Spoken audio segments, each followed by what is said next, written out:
Okay, today's September 20th. Carlos came out and finished framing and did the roof, the plywood OSB roof deck. And he also did the interior framing of the cathedral ceiling. On the main house, we did 24-inch overhang. And on the pool house, I went a little bit smaller. It's 16 or 18 inches. I think the Hardy comes ripped 16 inches, so it ends up being about, with the extra piece, about 17. Okay, I'll walk around to the back side before going in.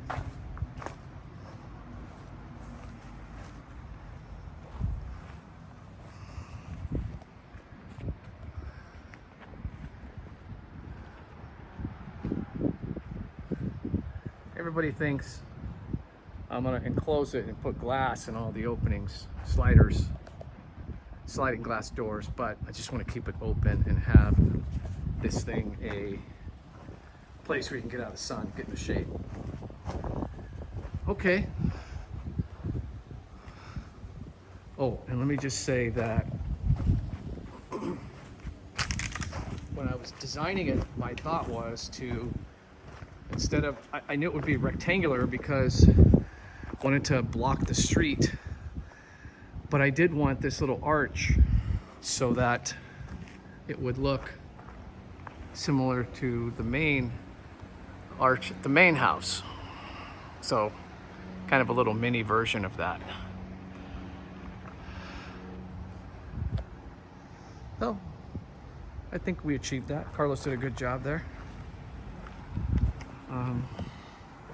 Okay, so now we'll go inside and look at the, let's see, which way do we get in here with all the scaffolding? Okay. So here's the cathedral ceiling. And I told Carlos, one of the reasons I had him frame it is I said, Carlos, I want a really cool ceiling. And so one of the elementary things in basic framing is if you don't have ceiling joists, particularly in the middle of a long wall like we have here, it's a 32-foot long wall.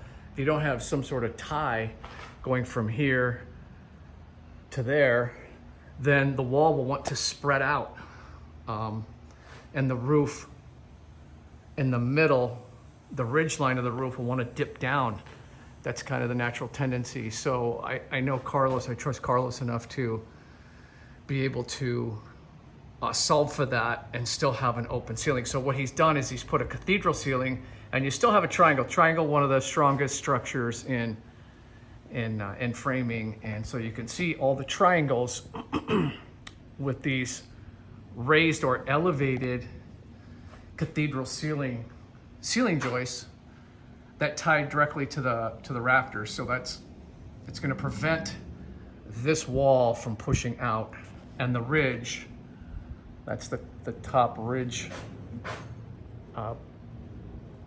board from coming down. So I think it'll look really nice when it's finished with, the thought is to basically do the same wood that's up there and do that on this ceiling. Okay. Try to get it different. Oh, and we've laid out the chimney. So the chimney's in the middle. We're gonna bump it out a little bit wider, I think a foot on each side, so we have some stone on each side. And then it will come up and then taper in and then continue up to the ceiling. Okay, so that's about it. Here's the arch from the inside.